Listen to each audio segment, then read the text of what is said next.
Assalamualaikum warahmatullahi wabarakatuh. Selamat pagi teman-teman. Kita akan mulai lagi kuliah hari ini tentang akuntansi pajak atas aset tidak lancar. Nah, ini kita masuk ke aset tetap terlebih dahulu. Seperti yang teman-teman pelajari di akuntansi keuangan menengah, metode penyusutan di akuntansi untuk aset tetap itu ada berbagai macam. Ada garis lurus, saldo menurun, jumlah angka tahun, unit produksi, dan lain-lain. Silahkan dibuka kembali bukunya dan pastikan teman-teman bisa menghitung penyusutan dengan berbagai metode tersebut karena nanti akan ada soal terkait metode penyusutan akuntansi dan pajak, kemudian berapa yang harus direkonsiliasi seperti itu. Kemudian masa manfaatnya sesuai pertimbangan profesional manajemen, jadi tidak ada patokan yang pasti seperti itu. Sedangkan di pajak metode penyusutan yang diperbolehkan untuk aset non bangunan hanya garis lurus dan saldo menurun, sedangkan untuk bangunan itu hanya diperbolehkan untuk metode garis lurus. Kemudian untuk non bangunan itu masa manfaatnya terdiri dari 4 golongan ya. Golongan 1 4 tahun, golongan 2 8 tahun, golongan 3 16 tahun, dan golongan 4 20 tahun. Untuk jenis-jenis asetnya apa saja yang termasuk dalam masing-masing golongan itu sudah ada di peraturan perpajakannya. Nanti silahkan dilihat di bukunya dan di slide ini nanti juga ada seperti itu. Kemudian untuk yang bangunan, itu masa manfaatnya kalau dia bangunan permanen itu 20 tahun dan 10 tahun untuk bangunan tidak permanen. Kemudian menurut pajak itu ada penyusutan yang besarnya sebesar 50% dari yang seharusnya, yaitu perolehan, perbaikan penyusutan HP, dan kendaraan perusahaan untuk pegawai tertentu.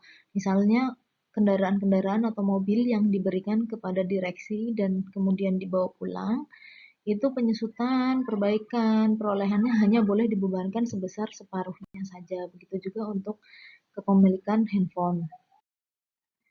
Nah, ini adalah beberapa perbedaan dari akuntansi dan perpajakan secara lebih rinci dari yang slide sebelumnya. Jadi kalau slide sebelumnya itu secara garis besar atau yang utama, paling utama perbedaan antara akuntansi dan perpajakannya. Sedangkan ini yang lebih rinci. Menurut akuntansi, harga perolehan untuk pembelian menggunakan nilai tunai itu saat terjadinya jika tidak dapat diukur dengan nilai wajar, maka biaya perolehannya diukur dengan jumlah tercatat dari aset yang diserahkan. Ini dari sisi akuntansi, teman-teman semuanya harusnya sudah pernah mempelajari di AKM, jadi silahkan dibuka kembali kalau ada poin-poin yang mungkin lupa atau tidak ingat gitu. Kemudian untuk pertukaran aset menggunakan harga wajar, kalau misalnya ada tukar menukar ya menggunakan harga wajar, kemudian aset tetap tanah yang diperoleh dari sumbangan dicatat berdasarkan harga wajar. Nah, ini PSAK-nya masih lama ya, PSAK 47, yang terbaru adalah PSAK 16 tentang aset tetap. Nanti silakan teman-teman buka kembali. Kita fokus di bagian perpajakannya. Untuk transaksi yang tidak mempunyai hubungan istimewa, maka menggunakan harga yang sesungguhnya terjadi ya. Tapi kalau misalnya dia punya hubungan istimewa, maka menggunakan harga pasar. Karena kalau punya hubungan istimewa, bisa diindikasikan mungkin ada kesepakatan-kesepakatan yang bertujuan untuk menurunkan nilai pajak seperti itu. Jadi untuk mengurangi indikasi seperti itu, digunakanlah harga pasar jika transaksi tersebut mempunyai hubungan istimewa. Untuk transaksi tukar menukar itu berdasarkan harga pasar.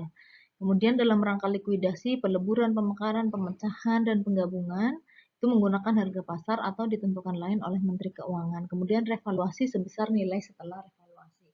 Nanti juga akan dibahas mengenai revaluasi nilai aset.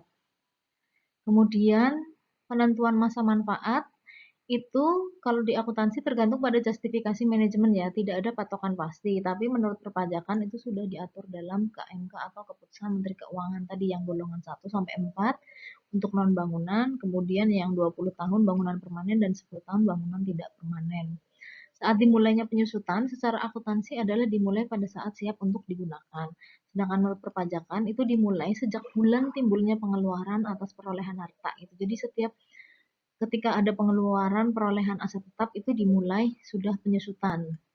Kemudian penyusutan dimulai sejak bulan selesainya pengerjaan harta. Itu kalau dikerjakan sendiri atau dibangun sendiri. Kemudian dengan persetujuan DJP, WP dapat melakukan penyusutan mulai pada bulan harta tersebut digunakan untuk mendapatkan, menagih, dan memelihara penghasilan atau pada bulan harta yang bersangkutan mulai menghasilkan. Gitu. Asal sudah mendapatkan izin dari Direktorat Jenderal Pajak. Kemudian penghitungan jumlah bulan kalau di akuntansi dapat dibulatkan ke atas atau ke bawah.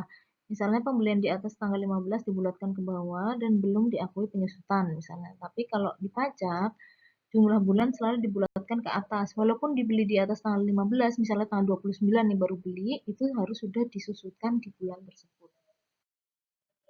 Kemudian metode penyusutan ya. Ya, ini seperti yang tadi ada garis lurus, saldo menurun, jumlah unit, jumlah angka tahun dan seterusnya. Tapi kalau pajak seperti yang dijelaskan di slide sebelumnya tadi. Nilai residu harus direview minimum setiap akhir tahun buku ya. Kalau di pajak itu tidak mengakui adanya nilai residu sama sekali seperti itu.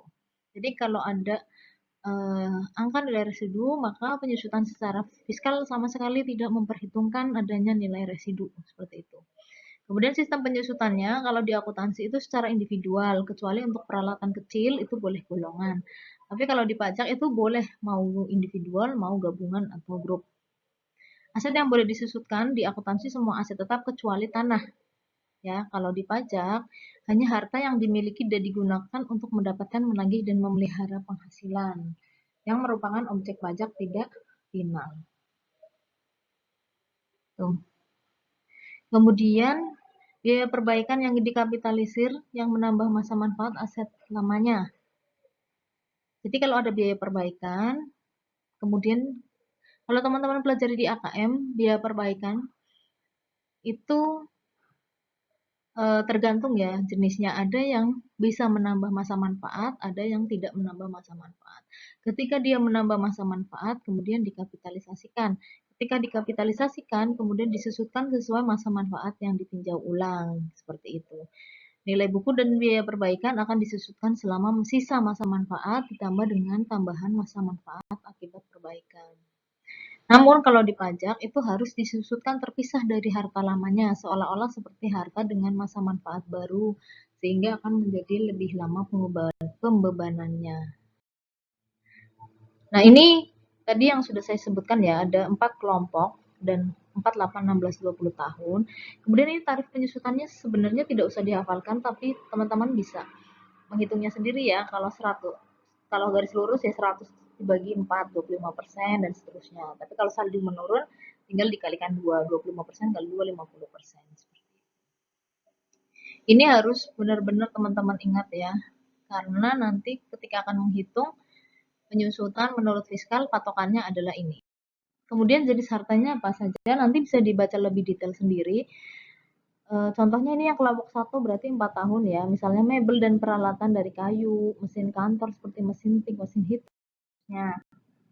Ini satu. Nah, kelompok 2 berarti 8 tahun apa aja? Misalnya mobil, bus, truk, speedboat dan lain-lain, mesin pertanian, mesin mengolah unggas dan seterusnya. Kemudian yang kelompok 3 berarti 16 tahun. Misal mesin yang mengolah produk tekstil, mesin yang mengolah produk kayu dan kemudian yang kelompok 4 berarti 20 tahun. Misalnya mesin berat untuk konstruksi, lokomotif uap dan seterusnya. Nah, sekarang ini kita akan masuk ke aset tidak berwujud. Sebenarnya untuk perbedaan akuntansi dan pajak itu di aset tidak berwujud seperti pada aset tetap, yaitu perbedaan utamanya hanya pada penyusutan. Kalau di aset tetap itu penyusutan, maka di aset tidak berwujud itu adalah amortisasi ya. Kalau teman-teman pelajari di akuntansi, amortisasi itu ada untuk aset tidak berwujud itu ada yang diamortisasi dan ada yang tidak diamortisasi. Aset tidak berwujud yang diamortisasi adalah aset tidak berwujud yang punya masa manfaat terbatas ya. Tuh, seperti hak paten, kemudian franchise dan lain-lain. Tapi kalau aset tidak berwujud yang punya masa manfaat tidak terbatas itu tidak diamortisasi seperti goodwill dan juga merek dagang seperti itu. Tapi tidak diamortisasi tapi diuji impairment-nya atau penurunan nilainya. Apakah ada penurunan nilai? Seperti itu. Nanti silakan dibuka lagi di AKM bagian aset tidak berwujud. Nah, untuk ketentuan amortisasinya itu hampir sama dengan ketentuan penyusutan di perpajakan ya. Jadi ada kelompok 1, 2, 3, 4, kemudian masa manfaatnya 4, 8, 16, 20, kemudian dia juga hanya diperbolehkan menggunakan garis lurus atau saldo menurun seperti itu. Nah, untuk investasi jangka panjang sebenarnya ini juga sebelumnya sudah pernah kita bahas ya yang di minggu lalu, tapi untuk investasi jangka pendek. Kalau di akuntansi penghasilan bunga itu seluruhnya diakui sebagai penghasilan ya, namun untuk di pajak itu penghasilan bunga untuk yang pinjaman atau obligasi yang tidak diperdagangkan di BEI itu termasuk penghasilan menurut pajak. Itu kenapa? Karena kalau teman-teman buka lagi tuh buku perpajakannya, maka bunga pinjaman atau obligasi yang tidak diperdagangkan di bursa itu masuk ke dalam kategori objek pajak PPh 23 dengan tarif 15%. Gitu. Jadi boleh diakui sebagai penghasilan, tidak perlu dikoreksi. Namun kalau misalnya penghasilan bunga obligasinya itu diperdagangkan di bursa, maka dia dikenakan pajak final dengan tarif 20%. Karena dia termasuk pajak final, maka harus dikoreksi. Ya, koreksinya positif atau negatif, karena mengurangi penghasilan, maka koreksinya adalah negatif. Ya. Kemudian, nah ini eh, revaluasi aset tetap ya. Teman-teman juga sudah pernah mempelajari di AKM tentang revaluasi aset tetap, yaitu penilaian kembali atas aset tetap yang dimiliki sehingga sesuai dengan harga pasar. Tuh. Kalau perlakuan perpajakannya, maka akan dikenakan pajak final 10% dari selisih nilai revaluasi dikurangi nilai buku. Seperti itu. Ya. Dasar penyusutan barunya adalah nilai revaluasian, kemudian masa manfaat setelah revaluasi adalah masa manfaat penuh penyusutan dimulai sejak dilakukannya penilaian kembali.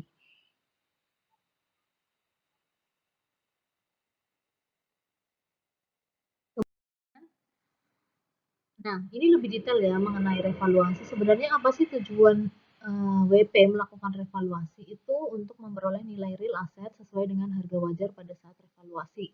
Ya, karena kan disesuaikan dengan nilai pasar saat ini. Kemudian untuk tujuan pajak, revaluasi juga dilakukan agar kewajiban PPh dapat dihitung dengan dasar pajak yang lebih realistik. Nah, objeknya apa? Bisa aset tetap berwujud termasuk tanah. Kemudian seluruh aktif atau aset tetap berwujud tidak termasuk tanah.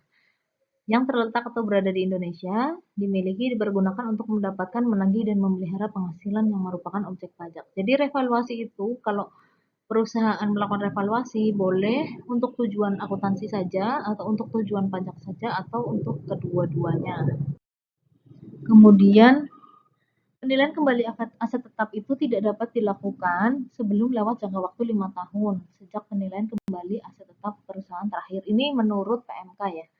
Jadi menurut pajak. Tapi kalau menurut akuntansi terserah mau setiap tahun direvaluasi ya tidak apa-apa. Ya. Tapi kalau secara pajak maksimal 5 tahun. Minimal 5 tahun untuk melakukan revaluasi. Dasarnya apa? Dari pengertiannya tadi kita sudah mendapatkan gambaran ya kalau revaluasi itu berarti nilainya disesuaikan dengan nilai pasar atau nilai wajar aset tetap tersebut. Bisa ditentukan oleh KJPP atau kantor jasa penilai publik ya yang mendapatkan izin dari pemerintah.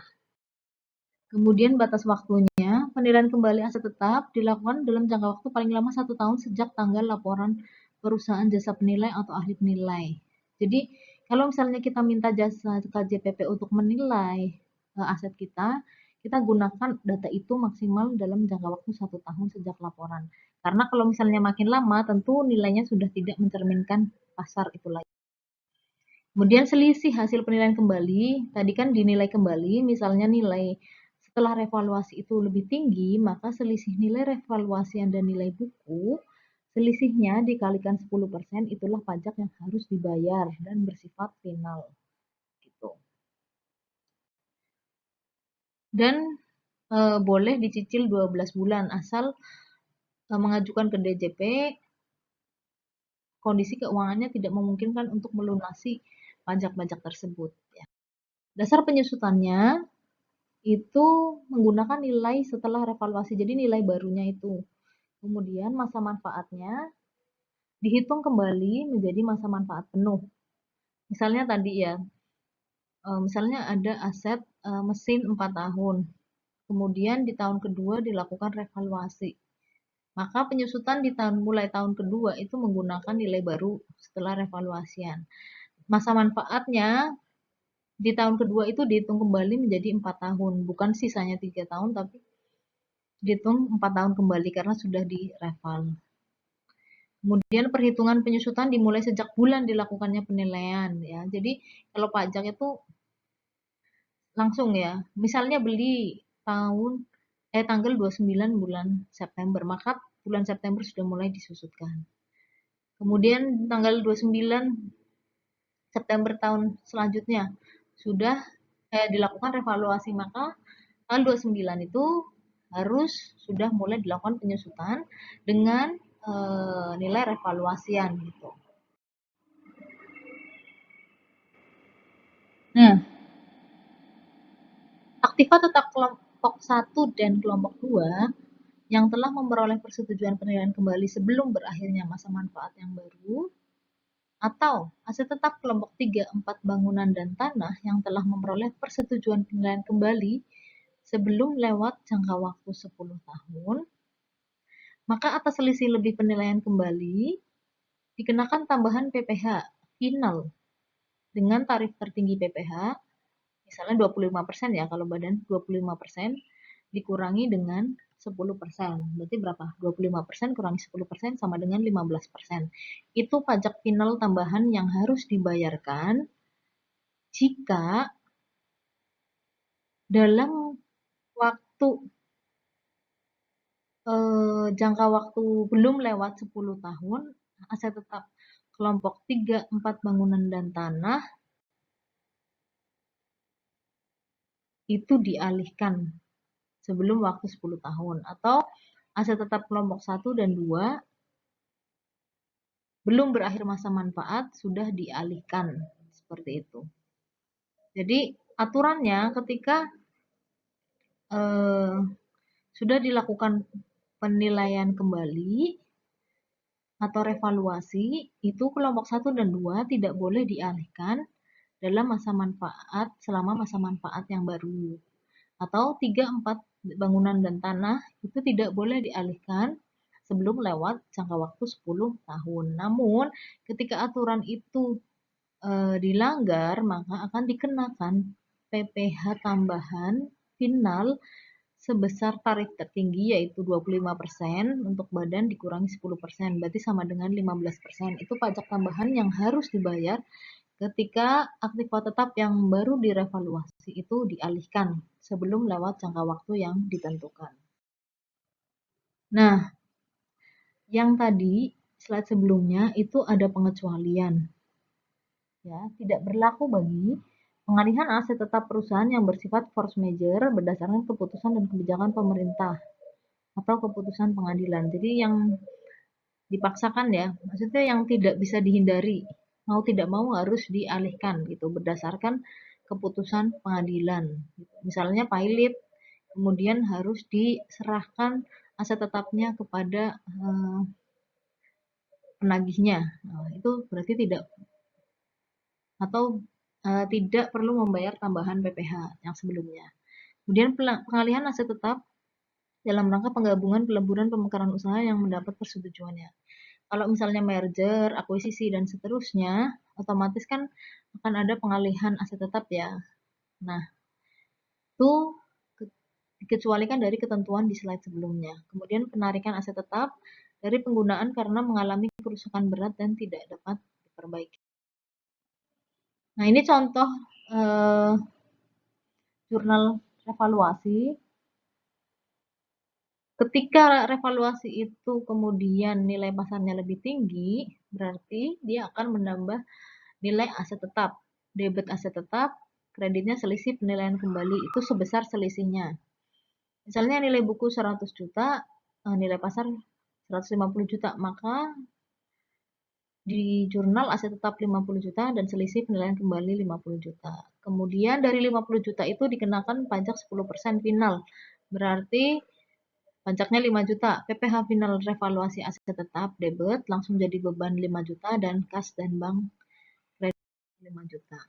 Nah, ini adalah contoh perhitungan revaluasi aset tetap. Silakan teman-teman simak dan nanti akan ada latihan terkait dengan penyusutan dan juga revaluasi. Demikian presentasi dari saya. Apabila ada yang tidak atau kurang jelas, kita akan diskusikan di pertemuan kali ini. Terima kasih. Wassalamualaikum warahmatullahi wabarakatuh.